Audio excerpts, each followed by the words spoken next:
एक महिला अपने मृत बच्चे को लेकर केंदुकलई के पास आती है। केंदुकलई जो माँ कामाख्या के बहुत बड़े उपासक थे। ऐसा कहा जाता है कि अगर उन्होंने माँ से कुछ मांग लिया तो माँ उन्हें वो जरूर प्रदान करती थी। तो उस महिला ने रोते बिलखते केंदुकलई से कहा कि आप मेरे बच्चे को जीवन प्रदान कर दीजिए। केंदुकलई बोले कि जीवन और मृत्यु मेरे हाथ में नहीं है। आखिर क्यों माँ कामाख्या ने आसाम के राज परिवार को एक श्राप दिया था? आखिर ऐसा क्या हुआ था उस दिन कि जिस वजह से राजा कभी भी माँ कामाख्या के मंदिर में नहीं जा सकते? आखिर वो ऐसी कौन सी घटना थी जिस घटना के कारण माँ कामाख्या ने पुजारी को पत्थर का बना दिया था? और आखिर क्यों वहां के लोग जून में अंबुबाची फेस्टिवल मनाते हैं? इन सारे रहस्यों को आज आप इस वीडियो के थ्रू जानेंगे। इस वीडियो में आप माँ कामाख्या के ऐसे ऐसे राज और रहस्य सुनने वाले हैं जिनको शायद ही आपने कभी सुना हो। कई सदियों पुरानी बात है कि आसाम के एक राजा हुआ करते थे जिनको कूच बिहारी कहते थे। वहीं कहीं कहीं पर उनको कूच बिहार राजा के नाम से भी जाना जाता था। इनके जो राजा थे नर नारायण और जो मंदिर के पुजारी थे केंदुकलई, इन दोनों के बीच में बहुत ही पक्की मित्रता थी। केंदुकलई जो कि माँ कामाख्या के एक बहुत ही बड़े उपासक थे, उस समय ऐसा कहा जाता था कि अगर केंदुकलई माँ कामाख्या से कुछ भी मांग ले तो माँ उनको वो प्रदान कर देती थी। एक बार ऐसी घटना हुई कि एक महिला रोते बिलखते अपनी मृत बच्ची को लेकर केंदुकलई के पास गर्भगृह में आई और उस माँ ने रोते बिलखते हुए केंदुकलई से कहा कि मेरी इस बच्ची को आप जीवन प्रदान कर दीजिए। केंदुकलई बोले कि जीवन और मृत्यु तो मेरे हाथ में बिल्कुल भी नहीं है, क्योंकि ये तो स्वयं माँ ही निर्धारित कर सकती है किसी को कब मृत्यु देनी है और कब जीवन। तब उस महिला ने कहा कि मुझे आपकी भक्ति पर बहुत ही श्रद्धा है। अगर आप एक बार मेरी बच्ची के लिए माँ से प्रार्थना करेंगे तो माँ आपकी बात को कभी नहीं टालेगी। तब केंदुकलई ने कहा कि ठीक है, मैं एक बार प्रयास कर देख लेता हूँ। मैं अपने अंतर मन से माँ से प्रार्थना करूंगा आपकी बेटी के लिए कि वो जीवित हो जाए, फिर जो भी है वो माँ के हाथों में होगा। फिर उस मृत बच्ची को उठाकर माँ के गर्भगृह में ले जाया गया। इस कहानी को आगे जानने से पहले माँ के गर्भगृह के बारे में जानते हैं। इस गर्भगृह में माँ की कोई भी मूर्त यानी कोई भी मूर्ति नहीं है। यहाँ पर माँ की योनि यानी कि कॉस्मिक वजाइना बनी हुई है। ये कथा बहुत ही ज्यादा प्रचलित है कि जो माँ सती का एक अंग था यानी कि योनि, वो इस जगह पर आकर गिर गई थी। जब भोलेनाथ माँ सती के सबको अपने कंधे पर लेकर पूरे विश्व का भ्रमण कर रहे थे, तब भगवान विष्णु ने अपने चक्र से माँ सती के शव के 51 टुकड़े कर दिए थे। और ये जो 51 टुकड़े हैं जहां पर भी जाकर गिरे, उस जगह पर शक्तिपीठ स्थापित हो गया। और यही वो समय था जब कामाख्या में गिरी माँ की योनि। और रहस्यमय बात तो यह है कि माँ की योनि से आज भी लगातार जल निकल रहा है। कामाख्या में जो योनि का भाग रहता है वो हमेशा जल से भरा हुआ रहता है। तो ये जो जल है वही माँ कामाख्या का प्रसाद भी है। जून के महीने में यहाँ पर एक त्योहार मनाया जाता है अंबुबाची। इसी जून के महीने में माँ रजस्वला होती हैं। रजस्वला का अर्थ यह है कि प्रत्येक वर्ष में एक बार माँ मेंस्ट्रुएशन में आती हैं। और जब माँ मेंस्ट्रुएशन में आती हैं तो उस समय मंदिर के फाटक बंद कर दिए जाते हैं। लेकिन सबसे रहस्यमय बात तो यह है कि मंदिर के द्वार बंद होने से पहले वहां जो एक पत्थर की शिला है उसे एक सफेद वस्त्र से ढक दिया जाता है। और जब 3 दिनों के बाद ये द्वार खोले जाते हैं, वो व्हाइट कपड़ा जो कि पत्थर के शिला पर रखा जाता है वो पूरी तरह से रेड हो जाता है, यानी कि ब्लड से भीगा हुआ होता है। और फिर उस कपड़े को वहां से उतार कर उसका प्रसाद सभी भक्तों में बांटा जाता है। तो ये जो पत्थर की शिला थी, इस पत्थर की शिला के ऊपर केंदुकलई ने उस मृत बच्ची के शरीर को इसी पत्थर की शिला पर रखा और माँ से प्रार्थना की कि माँ, सब कुछ आपके हाथ में है, जीवन और मृत्यु बस आप ही दे सकती हैं और आप ही ले सकती हैं। आपसे मेरी प्रार्थना है कि अगर हो सके तो इस बच्ची का भला करें। और इतना कहते ही वह बच्ची पुनः जीवित हो गई। और उसके बाद के बाद जगह जगह फैलने लगी। जो राजा वहां पर राज कर रहे थे उन तक भी ये बात पहुंची कि कैसे केंदुकलई के द्वारा एक मृत बच्ची जीवित हो गई। एक बात और जो कि समाज में लगातार फैलती गई कि शाम के वक्त आरती के दौरान जब मंदिर के द्वार बंद हो जाते थे, तब केंदुकलई गर्भगृह में बैठकर माँ की उपासना करते थे। उस समय पर माँ साक्षात प्रकट होकर नृत्य करती थी, कॉस्मिक डांस। और उनका जो ये नृत्य होता था, संपूर्ण नेकेड होकर ये वो नृत्य को करा करती थी। जब इस घटना का पता राजा को पता चला तो राजा ने केंदुकलई से विनती करी कि देखिए, आप मेरे मित्र हैं और आप माँ के बहुत बड़े उपासक भी हैं, कृपया करके मुझे एक बार माँ के दर्शन करने दीजिए, उसके बाद मैं आपसे कुछ भी नहीं मांगूंगा। केंदुकलई ने कहा, देखिए राजन, मैं आपको एक बात बता रहा हूँ कि यह बिल्कुल भी संभव नहीं है, क्योंकि मैं जब स्वयं उपासना करता हूँ माँ की, तो उस समय आंखों पर पट्टी बांध कर उपासना करता हूँ। मैं कभी भी माँ को नृत्य करते हुए नहीं देखता हूँ। लेकिन राजा भी बहुत ही ज्यादा हठी था। उन्होंने साम दाम दंड भेद सभी का उपयोग करके किसी भी प्रकार से केंदुकलई को मना लिया। लेकिन केंदुकलई ने कहा कि मैं आपको गर्भगृह के अंदर तो नहीं आने दूंगा। शाम ढली और रात हुई। रात होने के बाद जैसे ही केंदुकलई ने स्तुति करना प्रारंभ किया, माँ प्रकट हो गई। लेकिन माँ को यह आभास हो गया कि मेरे साथ धोखा हुआ है, और उनको आभास हुआ कि छिद्र से जो नर नारायण राजा है वह उनको देख रहा है।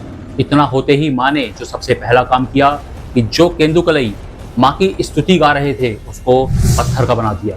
इसके बाद माँ ने सीधे राजा की ओर देखते हुए उसे श्राप दिया कि अगर आप या आपके वंश का कोई भी व्यक्ति इस मंदिर के आसपास भी भटका, मैं आपके वंश को तबाह कर दूंगी, नाश कर दूंगी। उसके बाद से ही असम के जो राजा हैं या उनके वंश के कोई भी लोग हैं, उनको इस मंदिर के आसपास भी आने की अनुमति नहीं है। यहाँ तक कि अगर वो कहीं से गुजर भी रहे होते हैं और जो माँ का आवास है नीलांचल पर्वत, उधर को उनकी नजर भी ना जाए, तो उससे बचने के लिए भी वो अपनी छतरी खोल देते हैं ताकि गलती से भी उनकी जो नजर है वो नीलांचल पर्वत पर ना चली जाए। आज जिस शहर को हम गुवाहाटी के नाम से जानते हैं, वो प्राचीन काल में जाना जाता था कामरूप कामाख्या के नाम से। मोस्टली लोगों को ये पता है कि जो कामदेव थे उन्होंने महादेव के ऊपर एक काम तीर चलाया था ताकि उनका ध्यान भंग हो और माँ पार्वती जो उनके लिए तपस्या कर रही हैं, उनके प्रेम में महादेव आ सकें और सृष्टि आगे सुचारू रूप से चल सके।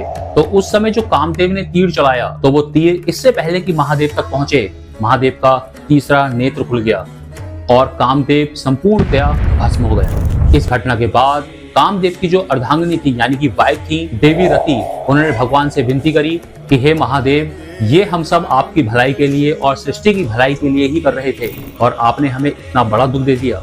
आपसे प्रार्थना है कि मेरे पति को जीवित कर दीजिए। महादेव ने देवी रति की प्रार्थना को स्वीकारा और कामदेव को पुनः जीवित कर दिया।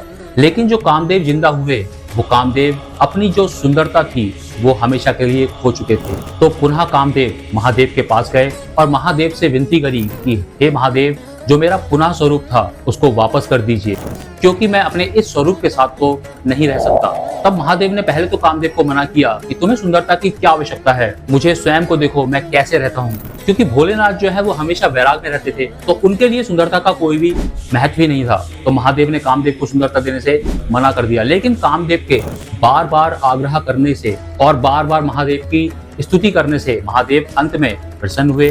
तब महादेव ने कहा कि अगर आपको अपना मूल स्वरूप प्राप्त करना है तो आपको एक काम करना होगा। तब महादेव ने कहा, आप माँ कामाख्या जाइए, क्योंकि वही एक ऐसी शक्ति है जो आपको आपके मूल रूप को वापस दे सकती है। इसके पश्चात कामदेव कामाख्या गए और कामाख्या देवी की उन्होंने खूब स्तुति करी, उनकी पूजा करी और माँ कामाख्या के वरदान से उनको उनका पुनः रूप वापस मिल गया और तभी से इस प्रदेश का नाम पड़ा कामरूप कामाख्या। समय के बदलाव के साथ इस प्रदेश का नाम बदला और इसको जाना गया प्राग ज्योतिषपुर के नाम से। इसका कारण यही था कि यही वो एक ऐसा रीजन था जहां पर हमारा जो ज्योतिष शास्त्र है उसका सबसे ज्यादा विकास यहीं पर हुआ था। यानी कि जो एस्ट्रोलॉजी है उसका सबसे ज्यादा ग्रोथ और विकास इसी जगह पर हुआ था। अगर हम बात कामाख्या की करते हैं तो कामाख्या एक प्रधान तंत्र पीठ के नाम से भी जाना जाता है। पूरे विश्व में जितने भी तांत्रिक, मांत्रिक या अघोरी हैं, उनका सिद्ध स्थान या तंत्र के लिए सबसे महत्वपूर्ण स्थान अगर कहा जाए तो वो कामाख्या ही है। एक कथा के अनुसार कामाख्या के ऊपर नरकासुर का राज्य था। घटना कुछ ऐसी थी कि शुरुआती तौर पर तो नरकासुर माँ का बहुत बड़ा भक्त था, लेकिन समय के साथ साथ शक्ति को पाने की चाहत में उसने इतना बड़ा दुस्साहस कर दिया कि माँ कामाख्या से विवाह करने के लिए उन्हें प्रस्ताव रख दिया। और जैसे ही नरकासुर की तरफ से ये प्रस्ताव रखा गया, माँ ने नरकासुर को मना नहीं किया। माँ ने यहाँ पर एक चतुराई दिखाई और नरकासुर से कहा कि आप मुझसे विवाह करना चाहते हैं तो आप एक काम करिए, एक ही शर्त पर मैं आपके साथ विवाह करूंगी। नीलांचल पर्वत का जो बेस है वहां से लेके टॉप तक यानी कि शिखर तक आप एक सीढ़ी का निर्माण कीजिए और जब ये सीढ़ी आप एक रात में बना लेंगे तब जाकर मैं आपसे विवाह करूंगी। और याद रखिएगा कि सुबह जब मुर्गा बांग पुकारे उससे पहले आपको ये कार्य संपन्न करना है। नरकासुर इस बात के लिए मान गया क्योंकि उसके पास बहुत बड़ी सेना थी और नरकासुर ने अपनी पूरी सेना के माध्यम से एक सीढ़ी का निर्माण शुरू किया। सुबह होने वाली थी, निर्माण खत्म होने वाला था और माँ को पता चल गया कि ये जो अपना काम है वो सही समय पर पूर्ण कर लेगा। तो उन्होंने एक काम किया कि जो मुर्गा सुबह होने पर बांग देने वाला था, उस मुर्गे को उन्होंने सुबह जल्दी बांग पुकारने को प्रेरित किया। इस कारण से जैसे ही नरकासुर ने मुर्गे को पुकारते हुए सुना, उसे लगा कि मैं ये चैलेंज हार गया और सारे काम को छोड़कर वो वापस अपने महल में आ गया। तभी कुछ समय के बाद उसे रियलाइज हुआ कि मुझे धोखा दिया गया और उसी समय उसने प्रण किया कि मैं माँ कामाख्या की भक्ति किसी को भी नहीं करने दूंगा। और जिन सीढ़ियों की बात मैं कर रहा हूँ, उन सीढ़ियों में अगर आज भी आप माँ के दर्शन करने जाएंगे, जो आपको वहां पर देखने को मिल सकती हैं, जिसका नाम है मैक्लोज पाथ। और वो स्थान जहां पर मुर्गे ने बांग पुकारी थी और नरकासुर ने उस मुर्गे को मार दिया था, वो स्थान जाना जाता है कुक्कुरकटा के नाम से। वहीं जब नरकासुर ने ये तय किया कि अब मैं माँ कामाख्या की भक्ति किसी को भी नहीं करने दूंगा, कुछ ही दिनों बाद महर्षि वशिष्ठ का आगमन उस जगह पर हुआ। महर्षि वशिष्ठ ने जब माँ कामाख्या के मंदिर में प्रवेश करना चाहा, उस समय पर नरकासुर की सेना ने उन्हें अंदर जाने से रोक दिया। उसके बाद महर्षि ने जाके नरकासुर से बात करी कि आखिर मुझे क्यों प्रवेश करने नहीं दिया जा रहा है। नरकासुर ने महर्षि से कहा कि मैं आपको कामाख्या की भक्ति नहीं करने दूंगा। तब महर्षि वशिष्ठ ने कहा कि तुम्हें बिल्कुल भी अंदाजा नहीं है कि तुम किस सिद्ध से मुकाबला करने जा रहे हो।